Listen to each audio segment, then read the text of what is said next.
Paige, all kinds of folks on. Great. This has been a really popular session, I think, because of our wonderful speaker today. We have a lot of folks joining us. Hey, Mamie. Lisa Castle. Good morning, everybody. Good morning. This is my favorite part when everyone starts popping in. Mamie. All right. Everybody good morning, everyone. Too. Good morning. Good morning, everyone. Morning. Good morning. Yes. Good morning. Got more and more people coming in. We'll get started here in a second. So good to see Rodney. He's one of my children. Yes, ma'am. Yes, ma'am. Love those Greenwood prodigies. That's right. We raised him right. Yes, ma'am. Yes, ma'am. Rodney's a great asset to our organization. We really miss him. So darn lucky. We couldn't be doing this year without that. Well, we'll take him back, so y'all better treat him right. Great. People are still joining. Yep. I didn't know that connection, Rodney. That's really cool. Yes, ma'am. Yeah. He came from, what was the group you were working with before? Community initiatives. Right. Yep. Yes, we raised him up from a Lander student all the way to where he is now as an intern. Yes, ma'am. About to get his graduate degree. Oh, yes. Yeah. Definitely. Have to keep pushing. Yes, then it's off to, well, hopefully law school. I'm applying to law school, so hopefully it's off to law school. I don't know if that was public yet or not, Rodney. I wasn't going to say anything. Oh, yeah, but that's what I've been working on, so. Put it in the atmosphere so it can happen. Yes, ma'am. Yes. Okay, it's out there. Good. Well, Madeline, I gave your name to another Greenwood person this week, Roderick Talbert, who is now the president of the South Carolina American Red Cross. Oh, excellent. Yes. He's another Greenwood product. Oh, really? I've been waiting because they announced him and then he wasn't going to arrive for a while. And Ann Wright promised to introduce me to him, but when did he start the job? I don't know when he started, but I talked to him this week. Good. Well, everybody, I think it's time to get started. I know we're all enjoy catching up. My favorite time is when we get started and we get to see everybody and have some chats. And speaking of chats, the chat box is open. So please introduce yourself and your organization so we know who's in the room. And if you're feeling good about it, turn on your camera. If you feel like that's the day to do it, we'd love to see you as well. Welcome. I'm Debbie Nelson, and at this point, I think all of you have probably seen me on numerous calls. I help coordinate the Knowledge Network and all of the programming we've been doing online for now, I can almost say the past year. It seems unbelievable that it's almost been a year, but I'm that person and love seeing everyone that comes to all of our sessions. We are here today, and I think you know why you're here because you came, but we are here for one of our most popular sessions that we've been doing through, I guess, since early last fall. Once a month, we host a conversation called Removing Our Blinders. This was a brainchild. I always like to throw it out there to Madeline because this was an idea she had probably in the middle of the night, one night, but about how we could hear from our white colleagues, our white leaders, about how they are facing race and their own personal journeys and how they've adapted and have learned, and they can share some of their candor with us as both Black and white or people of color and white leaders across our state, but can share what they are going through and how they are learning about racial equity and the issues that we are all facing. So it's been very popular. Even this morning, you know, we always get close to 100 participants. And I think that is also due to the wonderful speakers that we've had. We have had a number of our board members that have led the way from Together SC. I see Paige Stevenson on the line today. She actually led one of our conversations on the book Bias several months ago. And so these conversations are really, as I said, very candid perspectives from the individuals we invite. Last month, we heard from Anita Zucker, and today we get to hear from Tom Keith, who is the president of Sisters of Charity Foundation. And many of you, I'm sure, are well aware of this organization. I'm going to let them do a little more of their own intro, but this organization really focuses on poverty across our state. And in the tune of over $70 million of grants that have gone out over the years to this work and over to help eliminate poverty. So we're going to do this in a way that I'm going to introduce someone that is a good friend. I consider a good friend at this point, Erica Wooten, who is their Director of Diversity, Equity, and Inclusion. And she is the first person that will always help partner with us when we're looking for someone, whether it's with our business partners, our philanthropic partners, our nonprofit leaders. Erica and I have had a lot of time to get to know each other over this past year. And Erica is at the helm of the efforts going on at Sisters of Charity around DEI.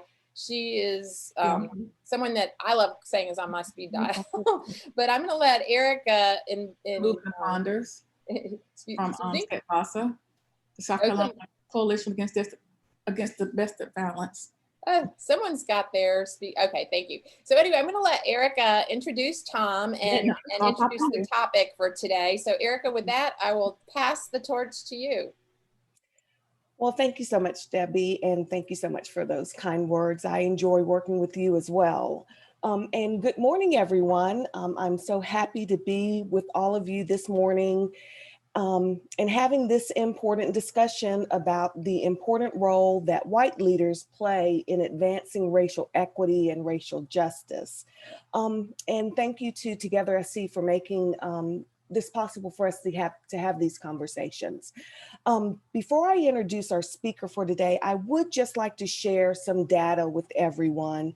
And I'm sure that this data will not be surprising, but it does reinforce the need to have these types of conversations and why, to a certain degree, white leaders must be centered in these discussions. On how the philanthropic sector can become more equitable and uses its inherent power to expand racial justice and to decrease racial disparities.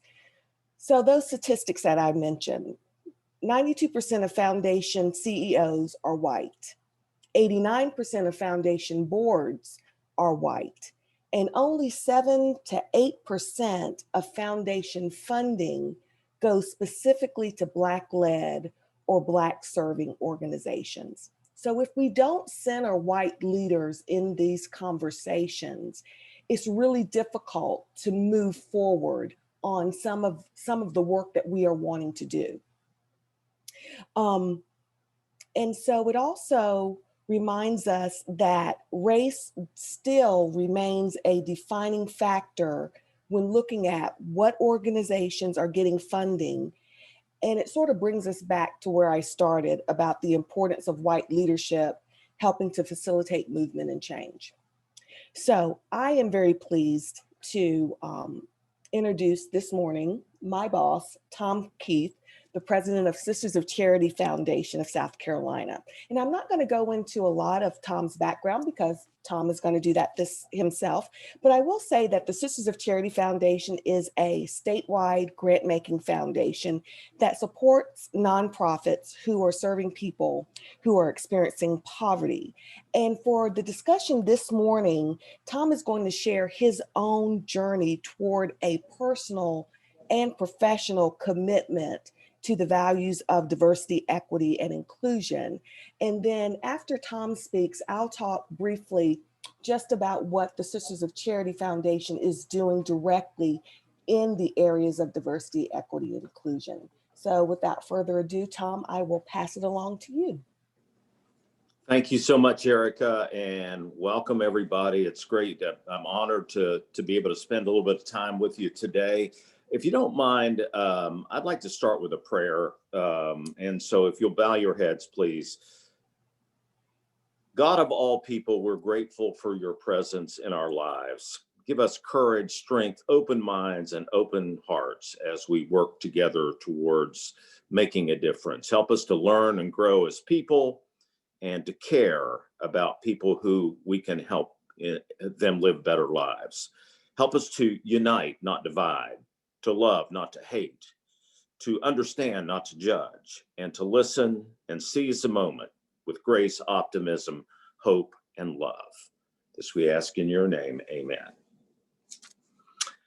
Thank you so much. Happy February the 4th, 2021. A point in history I'll tell you very quickly. You may not have known that on this day, in February 4th, 1789, our first president, George Washington, was elected and took office on April 30th of 1789. And on February the 4th, 1913, Rosa Parks was born in Tuskegee, Alabama. Many consider her the mother of the civil rights movement. And in the history books, it tells us about the incident in Montgomery on the bus and not giving up her seat. And so today has a lot of history associated with it. And I'm excited about talking with y'all. Erica and I have been working on this, and Erica is going to be my colleague here, because once in a while, I'll have a tendency to deviate from the subject. So she's going to keep me on point. Let me say this from the beginning. As a white male leader, we can't fix things if we pretend they don't exist. And so racial disparity is one of those issues at the top of the list that we have to own, and it's important in our work. And I'll talk about that a little bit later on when I get into sort of the observations about philanthropy and the business community. But my background's a little bit unusual, I guess. I'm not a native South Carolinian. I grew up in rural West Virginia, and a farming community of about 2,500 people. And it was a small town. That's a good thing and a bad thing. The good thing is everybody knows you. The bad thing is if you're mischievous, everybody knows you. And so when you do something wrong at school, by the time you get home, your parents already know about it. And so that didn't work in your favor. And oftentimes West Virginians are, stereotyped in and of themselves. I mean, we all actually don't wear straw hats and overalls and smoke corncob pipes and so on. So, but growing up in rural West Virginia, my entire community was white. There was no racial diversity whatsoever. The only diversity we had was, I guess, probably religious diversity, because 90% of everybody there were Baptist. We did have some Catholics move in the third grade, and that really upset me because we all of a sudden couldn't have spaghetti on Fridays anymore. We had to eat fish sticks. So I never understood that at the time. But so diversity in our community was kind of non-existent. And so you're sort of brought up in a way, and your perceptions are based on your own experiences.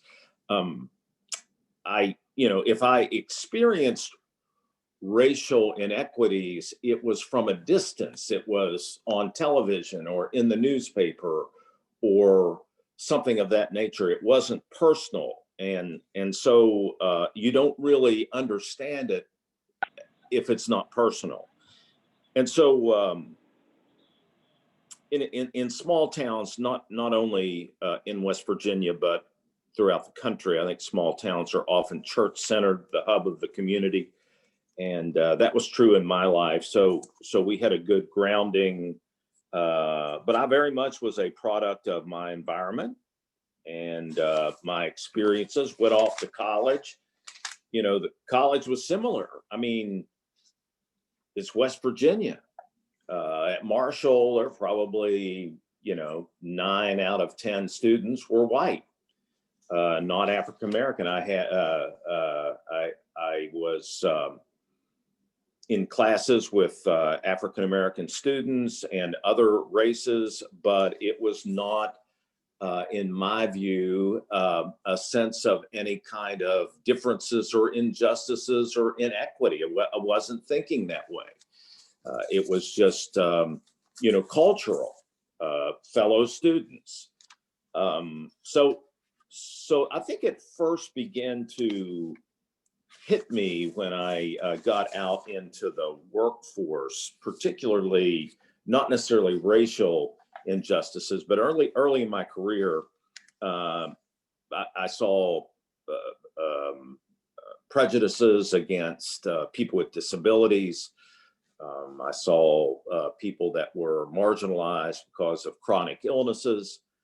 When I arrived in South Carolina in 1980, and then later began to work with Foundation in the mid 1990s, and a shout out to a couple of folks that I've probably known longer than anybody in this work, and one is Mamie Nicholson over in Greenwood. We go way back at least 20 years, and Margaret Foster in multiple roles as well. So those are some of the folks that have been on that journey with me throughout the years. But when I began to work at the foundation in the mid 1990s, I began to see life differently.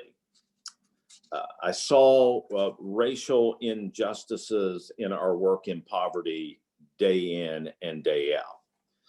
And I saw it in our rural communities. I saw it in our public education system. I saw the disparity in our healthcare system, the unfairness in our prison system, in our judicial system, in our business community, and in hiring practices. It existed, and to me, in my view, in this work, racial inequality and poverty go hand in hand. And so foundations like Sisters of Charity, and I can't speak for every foundation, but sometimes we have a real tendency to be awfully proud of ourselves.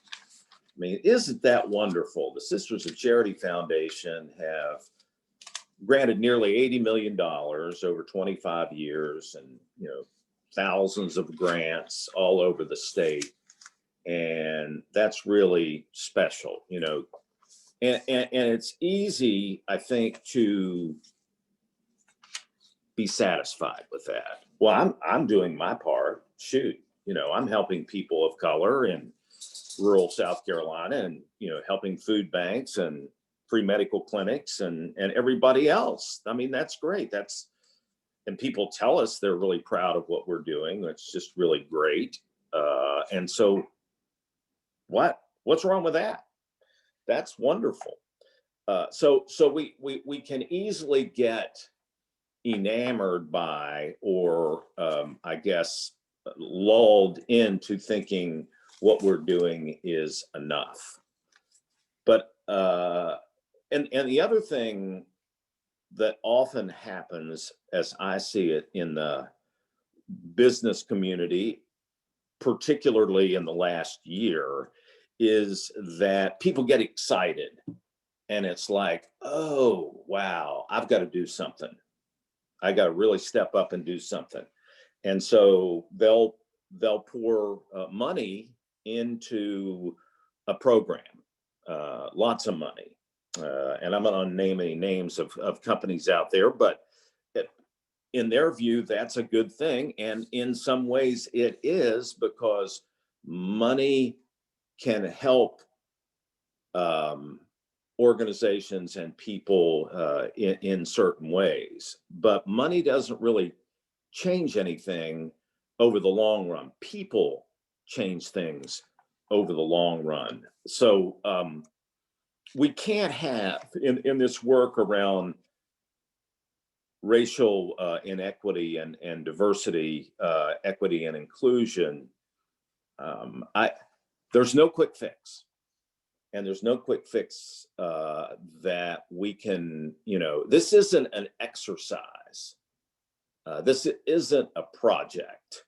A project has a beginning and an end. You start the project, you end the project. And if that's our approach to diversity, equity, inclusion, and racial injustices, then we're going to fail. And we're also going to fail if we say, well, this is not our problem. This is not my problem as a white male leader in South Carolina. This is somebody else's problem. You know, I'm doing my part as a grant maker. This is somebody else's problem. If we take that approach, we're also going to fail. Let me tell you Tom. what. Yes, ma'am. This is Erica. So I just wanted to ask this question because it's pertinent to what you're talking about right now. And the question came from Madeline, and she wants to know, for you and your experience, since you grew up in West Virginia, you were not exposed to a lot of diversity. How do we learn the value, or how did you learn the value of diversity and equity and inclusion, especially when you were not necessarily exposed to it up until you started your career? I think you know, your life experiences and your understanding and perspective evolves over time. It doesn't happen in one day. It doesn't happen in 1 minute. We all have aha moments, but I think in my life, because I did not grow up in an environment with a diverse population. You know, I wasn't going to school with people of color or people of mostly other religions or anything like that. So it was like non-existent. But I became aware of racial diversity or racial injustices, I think, and it kind of hit me between the eyes in multiple ways. And Madeline may remember this. Now, this is not too long ago, maybe 10 years ago. I was in Charleston at a session that was being hosted there, and the speakers were Alex Sanders and Reverend Nelson Rivers. And we were talking about, we broke out in groups and were talking about racial differences. And I think it was Nelson Rivers that said, you know, he's an African-American minister, and he said, you know, Black people can just complain and be upset and do everything they can or want to about racial injustice. But until the white community says this is wrong, and the white community is willing to stand up and take a proactive role, nothing's really going to change in society. So, you know, and that was later on, but that was kind of like, oh yeah, that's exactly right. That's what I believe. And I think it helped me kind of bring it all together in a way that, you know, white males oftentimes don't use the power they have in the right way, not necessarily because they don't want to, but because they don't know how to. I think, as I said earlier, I'm in a position as a white male of privilege, and I've known that for a long time.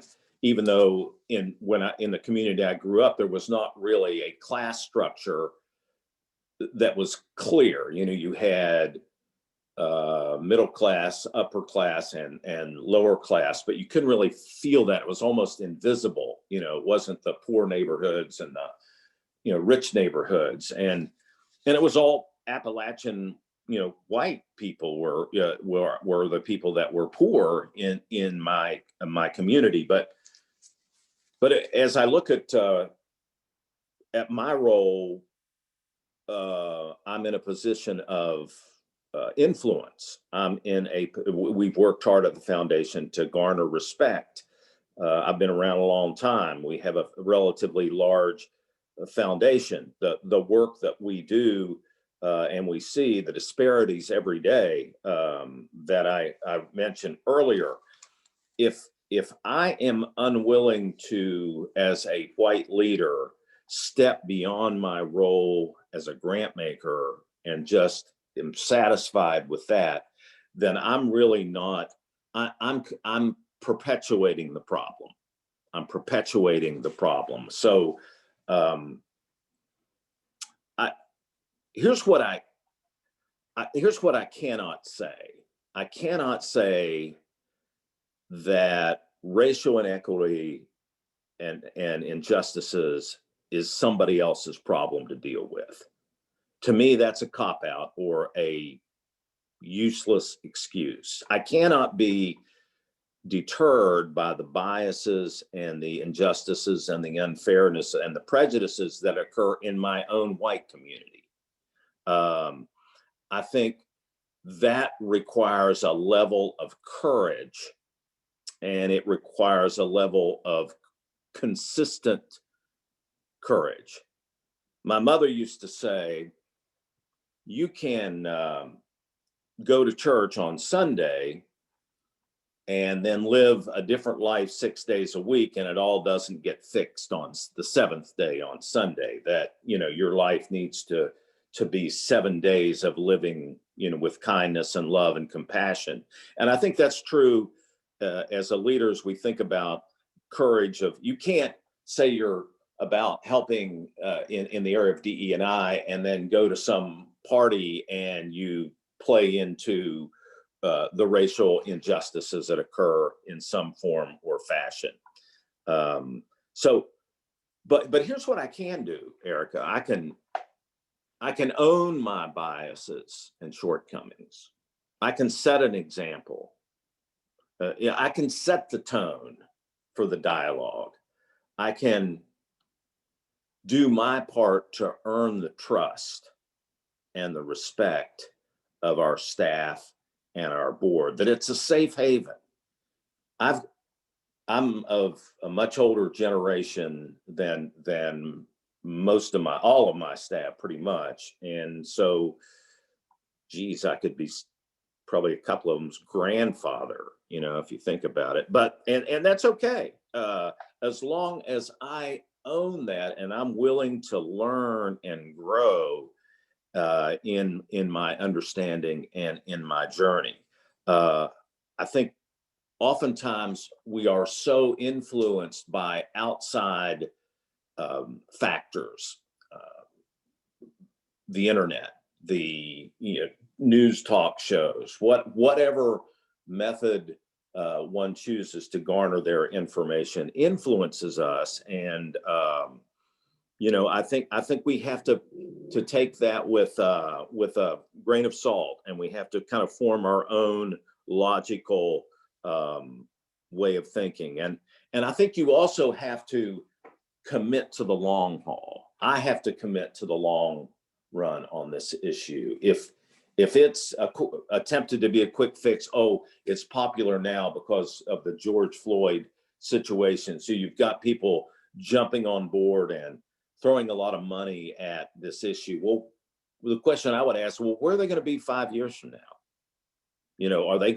What have they done internally in their organization to change their own practices and their own approach to DE&I? Because we can hide behind the money and say, look at that, we gave $1 million or $2 million. But it's really more than the money. It's about changing the attitude and culture of the organization in order to set the stage for fairness and to have a just and equitable atmosphere. And it's okay to make it okay to talk about things that bother others, and talk about mistakes that we all make. It happens. So Tom, when you're talking about centering diversity, equity, and inclusion, how did you get to the point where you knew that you needed to move it beyond a nice thing to do or beyond responding to some sort of social issue, say George Floyd or Breonna Taylor, and center it to a must do, that this is imperative, that this will impact the work that the Sisters of Charity Foundation is doing. How did you get to that point? And so this is a two-part question. And when you're in those spaces with other leaders, why are they not willing to move in this direction? Where is their hesitancy to center issues of racial justice and racial equity? On the first part, the first question, I think I ask myself, if you're going to work in this space where you're going to genuinely try to help other people, if that's your mission, that's the Sisters' mission, to help other people, you can help them financially, but if you're unwilling to help them beyond financial, because problems are not just financial, problems are systemic, problems are generational, issues are complicated. And I think I asked the question, if not me, if not us, then who? You know, we can always wait for somebody else to do it. We can always say, well, this is too heavy a lift. But if you're going to be in this work like we have been for 25 years, then I think you have to be all in. You have to be all in. You can't just piece it together. We'll do this part. We won't do that part. We'll do this part. And that includes work in policy. That includes getting your own house in order. I mean, we can't really preach about fairness and diversity, equity, inclusion externally if we don't change and improve internally. I think that's hugely important, that you self-reflect, and then you talk about the areas where you have weaknesses, or you've stumbled, or you've misunderstood, or you've just ignored. And I think that's hugely important. And you know, my fellow white male leaders, and I'm not attempting to stereotype here.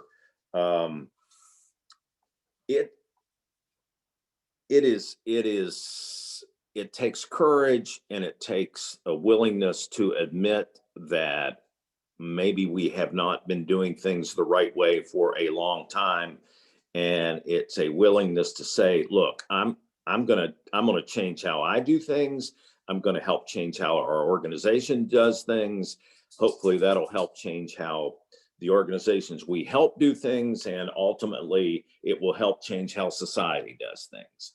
And so if we live in a bubble and it's not somebody else's problem, or it's too heavy for me to lift, or I don't have time to deal with it, then it will never change. And I think you have to be intentional as the leader, particularly a white leader, a white male leader, of saying, hey, take advantage of who you are and the influence and the privileges you have, and the respect and the reputation you have earned, and use it as an opportunity. Use it as a way to make positive change in this area. And Tom, I know that for a lot of leaders, the question is, okay, where do we start? You know, what's the first thing? And I know that you talked about getting your own house in order, but what does that look like? And what does that mean to you when you say, okay, you need to get your own house in order before you go out externally? Because I think a lot of times that's sort of what you want to do first. You want to just go out there and do something so that people see that you're committed. But how can that be problematic if you really don't have your house in order? Well, you're right, Erica, and there is a tendency I have seen that people want to jump in and do something right now, and in my view, it has to be a marathon and not a sprint.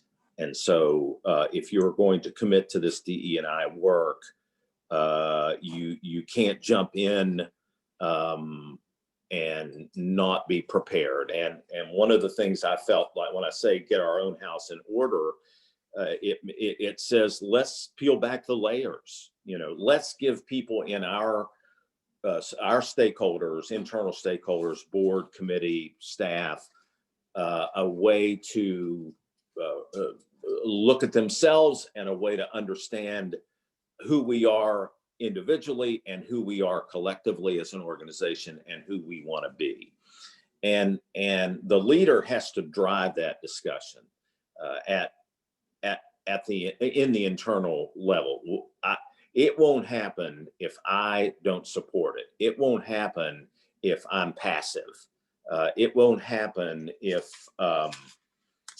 I don't provide the space and the encourage this discussion and dialogue. And the change occurs not in one day, not in 1 hour. It occurs over time, but change needs to happen in people's attitudes. It has to happen in people's understanding of each other, what our strengths and weaknesses are, what we can learn from each other, how we can trust each other. I'll tell a story about one of my, and you know this story, Erica, one of my staff people.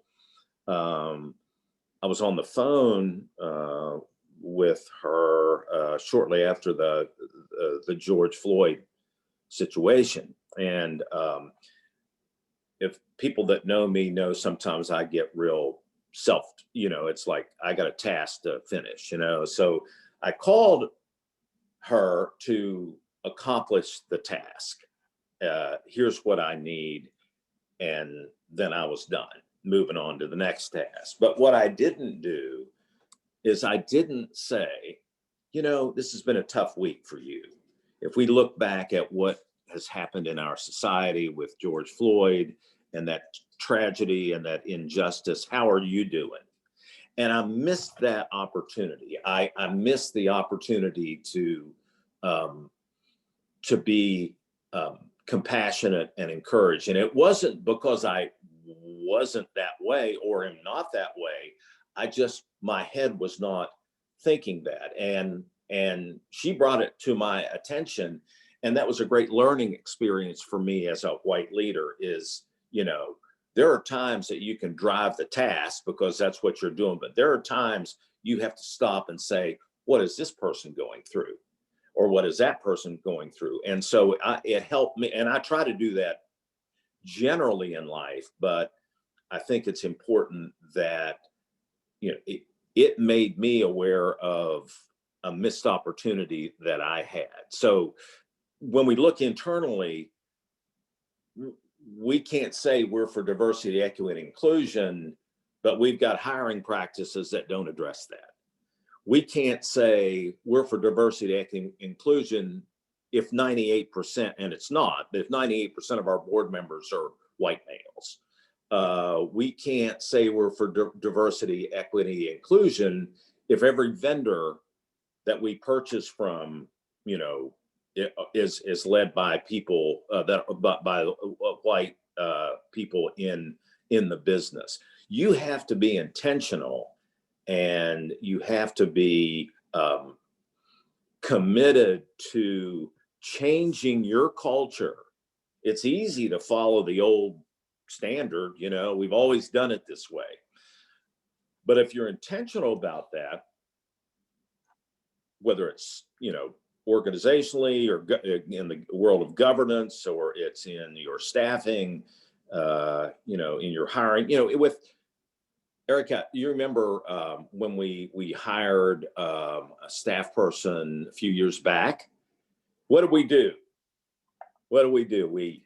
It was a blind process where all the name of the person, any way to identify the person racially was taken out until we got to the point where we had 4 or 5 candidates that we wanted to then interview.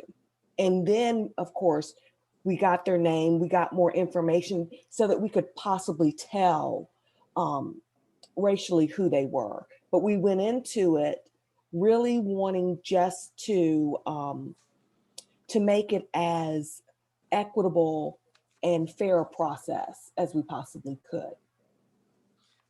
So, Erica, I need to toss it to you here in a minute to talk about the journey of the foundation itself. But I will say, and I'm proud of our staff that really has been immersed in this work, and I'm also very proud of our board, because oftentimes people don't know how to get to a different place.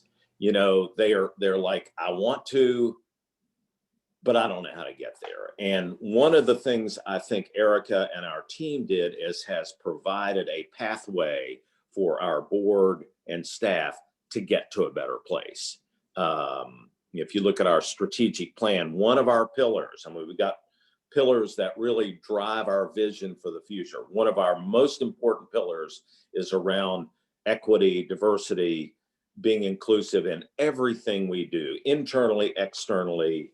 It's atmospheric. So,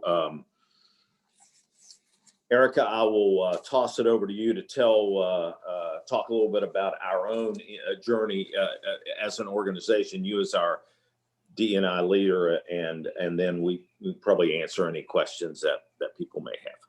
Sure. Thank you so much, Tom. As Tom mentioned, I am the Director of Diversity, Equity, and Inclusion for the Sisters of Charity Foundation. And in that role, I am tasked with elevating and figuring out how to make sure that the values of diversity, equity, and inclusion are interwoven into everything that we do as an organization. It's not a separate project. It's not a separate initiative. It's part of everything we do, from our grant making to our leadership development to our advocacy and policy. It's just interwoven into that. And I thought I would just start off with just a brief timeline of the foundation's work in the area of DEI. And it started intentionally, the work started in 2018 when Tom came to a group of us and said, can you work together as a team and sort of develop some work around the area of diversity, equity, and inclusion? So that was the very first time we really intentionally looked at these values. And what we did was just really had conversations with the staff on numerous things, from biases to inclusive language to an activity on ableism.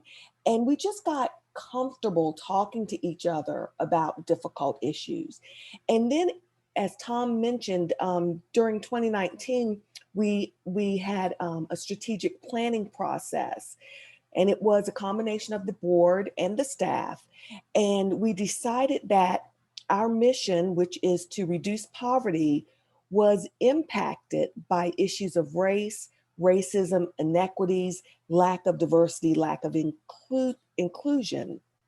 And so during those conversations, we as a group came to the realization that, as you all know, racism is a multidimensional and highly adaptive system that ensures an unequal distribution of resources between racial groups. And we also know that poverty does not result solely from what a person does, but it's impacted by discrimination against individuals and communities based on their race. So we said, if we're an organization whose mission is to help people in poverty, we cannot fully reach our mission if we are not also talking about the reasons why people are in poverty, and those reasons are racial. And so that moment during the strategic planning process led us to create a strategic intention around the role of elevating diversity, equity, and inclusion in our work so that we could more fully meet our mission. My role was created to help determine internally and externally what that would mean. A DEI committee of the board was created or put together that provided me with assistance. And from there, we just went ahead with the work. And some of the things that we've done is that, first of all, the foundation as an organization defined what we said diversity, equity, and inclusion means. There's a whole host of different definitions for those three words. The Sisters of Charity Foundation, we determined what for us those words meant. And that definition then provides us with a foundation to go on and do the work. We developed a glossary of terms so that we were all talking and using the same terminology, and that we understood when we were talking in this space what specific words meant. And that's a living document. We add terms to it all the time. We developed a recruitment and hiring guidelines for a more diverse, equitable, and inclusive workforce.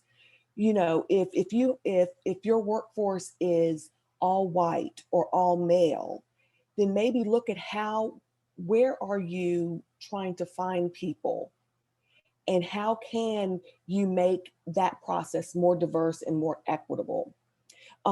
We had trainings both for staff and for the board, talking about how to lead and engage across differences. We also had trainings for our grantee partners.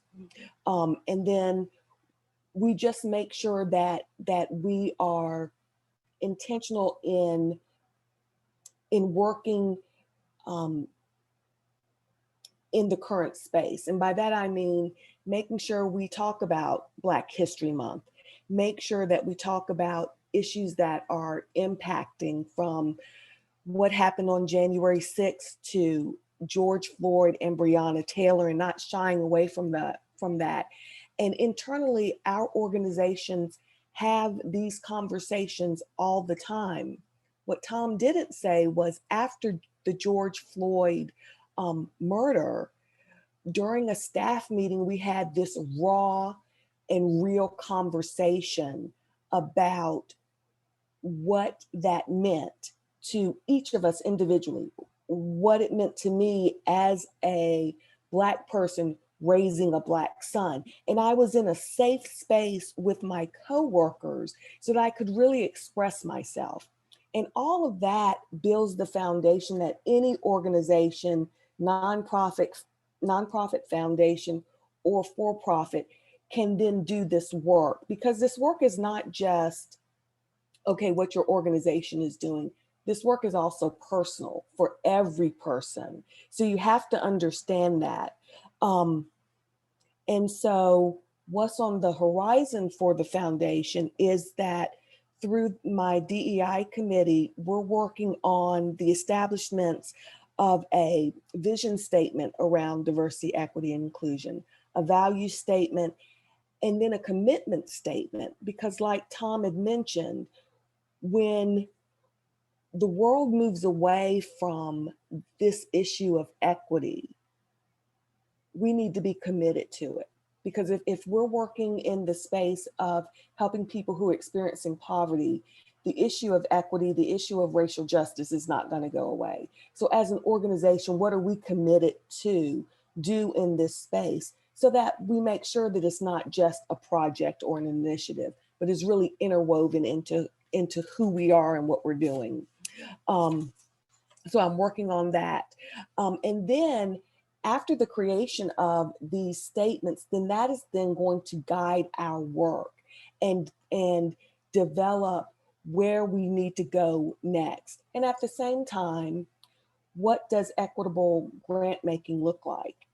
And sometimes I think foundations can confuse equitable grant making with equal grant making. And it's not the same thing. You know, you want to make sure that everybody has the same way of getting the grant application. That's equal.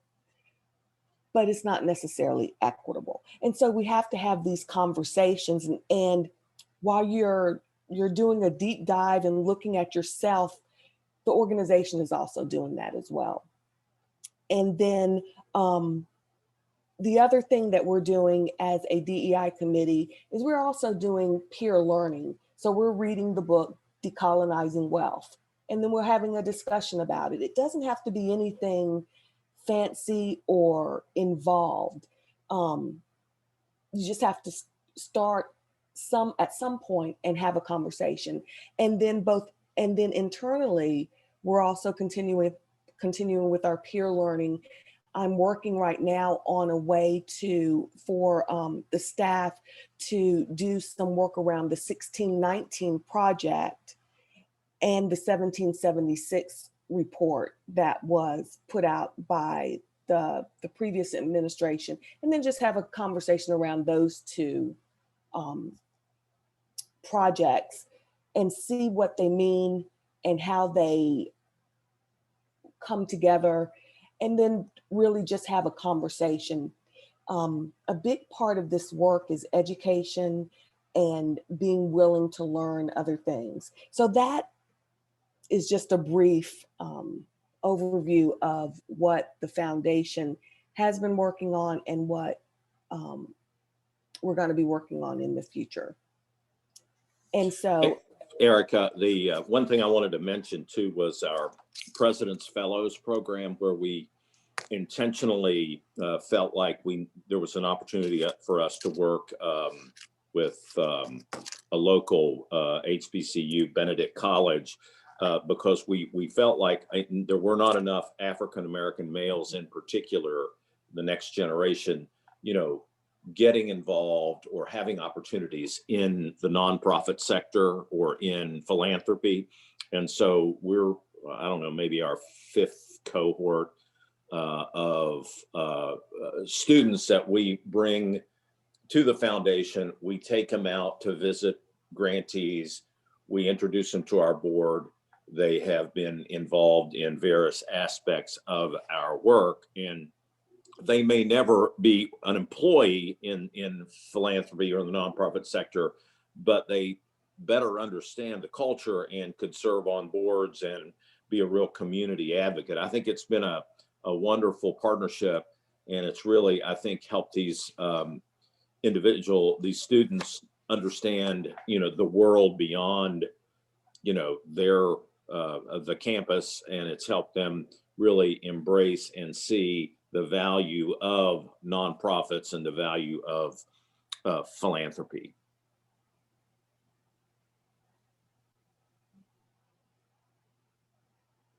So Debbie, if there's any questions, or if anyone has any questions, Tom or I would be happy to answer them. Great. I see there's been some great conversations going on in the chat box, and I also love the resources that people are often sharing. And there's several folks that have shared different resources for different guides and information.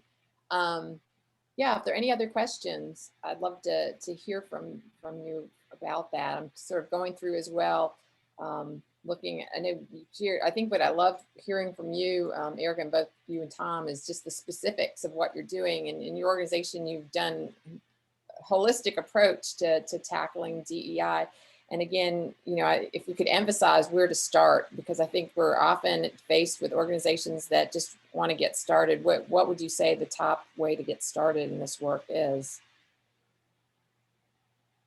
Well, I can go, and then Tom can respond to that. I think conversation, and it's a different type of conversation, because some people might say, well, I see these people every day for 8 hours a day, and we're always talking, but this conversation is different. You're exposing yourself, you're being a lot more vulnerable, and that takes time. And it takes time for people to feel safe to be able to express themselves. And it also lets everybody know that everybody's not at the same place in this work, and that's okay.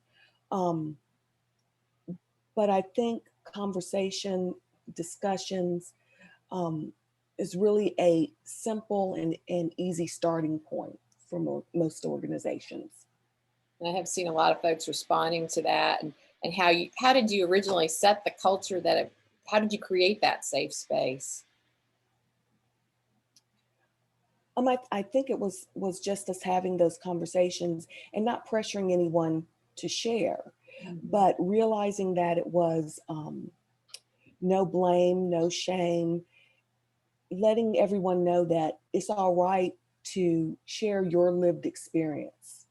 And, you know, everybody has their lived experience, and then their lived experience will then color, you know, where they come to at where they find themselves at certain points.